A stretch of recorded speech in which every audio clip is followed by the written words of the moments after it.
at the Tuff Rider booth at SHOT Show 2015 with Jack. How you doing? Hi, good. Hey, do you mind if I do my hair comb first? Well, you know, there's the part. I think the part is a little off. Very good. Oh, the surfing move too. Beautiful. Perfect. Listen, you make pens. Yes, we do. And you folks have been around for a little while. Yeah, so we actually been in the industry for, this is our 8th year.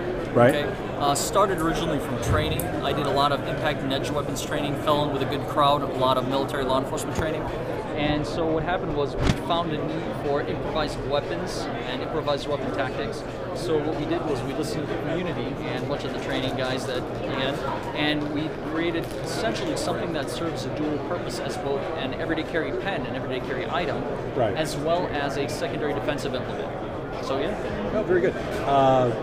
What's your background, professionally? Okay, so believe it or not, I've been actually working for the Superior Court for about the past 15 years. So see a lot of customers that come through and a lot of situations, violent, the after effect of this kind of stuff. Right. So because of that, I got a lot of training with the sheriffs as well as law enforcement guys, and I saw the need for training items for, essentially for protective items for non-permissive environments and things that people can have with them, like at all times. Right. In environments like courthouses, airports, other secure areas, secure zones. Absolutely. You know, thermonuclear power plants.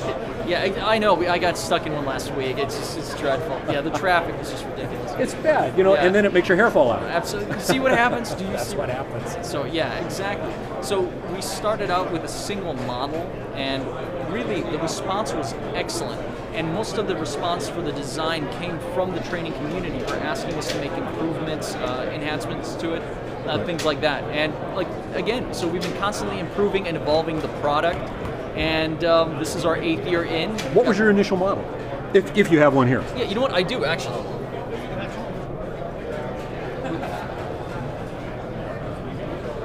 So the original model was the Frontline series. As you can tell, it was designed to function as a single item, a single long piece, transition from both picking actions, easy to draw and implement, but it's a very, very good self-defense item, but slightly less effective as a pen, a little bit longer, too cumbersome. So what we did was we took the feedback from the industry. May. No, please, go right ahead. Yeah, and not really, based on size, not really necessarily too heavy, but heavier than a traditional normal pen as well. Exactly. So you've got a weight size issue that you're trying to overcome at that point. Right, exactly. So what we did was, from that point on, we transitioned to something that's a little bit more pen-like, shorter, easier fit into the pocket, snaps on the back, and much more comfortable from a writing perspective. That worked very well. People were very happy with these, but we noticed that the industry didn't really have a single-handed operation type of tool. So what we did was... Right, and you know, quite frankly, that would be something that I would want to overcome. Exactly. Because you have a two-piece pen, you're going to lose that cap. You're going to, you know, in some environment, let's put it that way, in some environments, you're going to lose the piece. Sure. Or you don't want to have to take that pen apart and put it back together. Right. So, and really, it functioned as either a pen or a defensive implement, right? But not really both at the same time. Right. So next, we actually had a single kind of handed operating piece, a clicked mechanism version.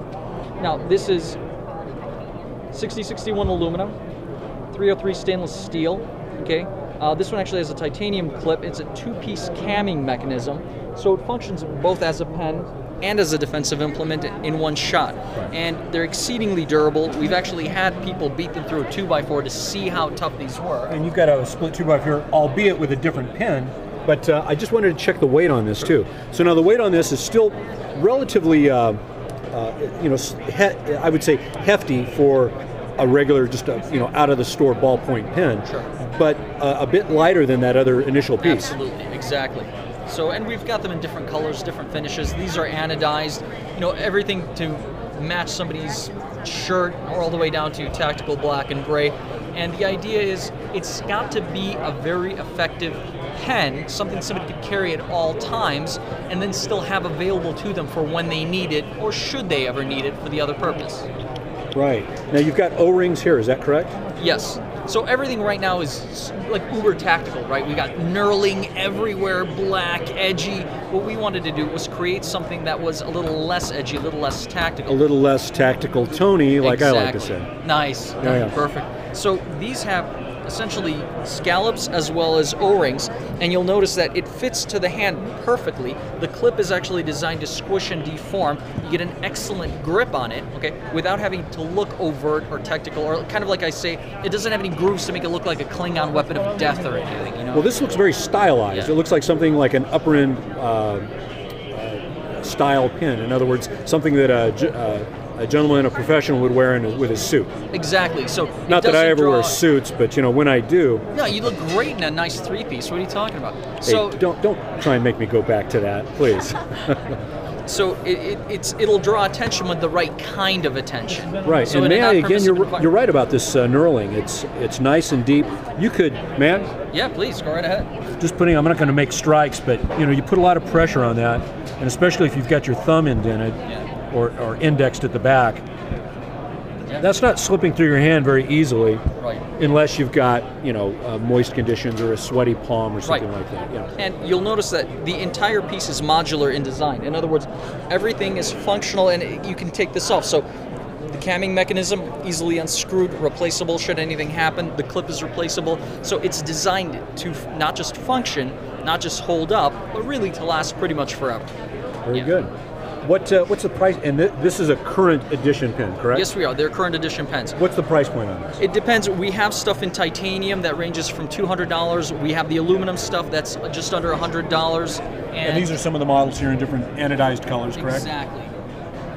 So, considering that they're made in the United States, lifetime warranty on everything we make, we back it. You break it, we take care of it. Now, is that your lifetime or my lifetime? Hopefully it's your lifetime. There you go. Bing it a bing. Yeah. So very good. And availability is you're just manufacturing as you go. Exactly. Is there anything that's new? There is actually. So what we have is, as you've probably seen, we have a bolt action flashlight. So we have a patent pending on this new activation mechanism for flashlight. What we've done is, exactly as you noticed, I love to thumb over to get a good solid grip to develop strength for impact. So most flashlights will accidentally turn on, or you get in your pocket, or you can't really thumb over with a good strike, because what you get is you get the activation of the button. Right. So to create an ambidextrous flashlight, we've come up with the bolt mechanism. It's a bolt mechanism that's good for both momentary as well as constant on. It functions in either hand, right, just as comfortable. And you simply index it. It's not a matter of cycling through. Exactly. I'm trying to think of the term that the flashlight guys use, but they have their programming of the light. Well, and it does have multiple modes, so you can simply tab over to go to the next mode. And whatever the last mode you've used, that's the mode that is remembered by the light. So you simply go through and use that one. So it's very simple, intuitive, functional. You'll notice that the size is almost exactly the same as the pen. And the reason is, what we want is commonality of carry, commonality of deployment, commonality of usage. Right. But you've got what amounts to, I'm just going to use what I'm thinking of right now. You've got, in essence, a Kubotan. Exactly. So it's a fist-loaded tool. Perfect. Right. That's exactly right. Very good. What type of battery does it use? This one uses a CR2. We are working on additional designs that will use a CR123 and a AAA. Any possibility for a AA? Maybe. Or would that make it significantly larger? I'm no design guy, but actually, it's something that we're tossing around. We get the same amount of light output out of the AAA as we do out of the AA. Okay. So with the smaller package, of course. Exactly. Okay, very good. Anything else you'd like to highlight right now? No, I love the hat. Thank you, Jack. Most people do. It was great talking to you. I'm not going to squeeze too hard, although, I don't want to make the hair grow back too quickly. It's titanium upgrades. I'm okay. Beautiful. Hey, well, titanium, right? Great. Well, it was good talking to you. You have a safe trip home, okay, brother? Thank you very much. Take care.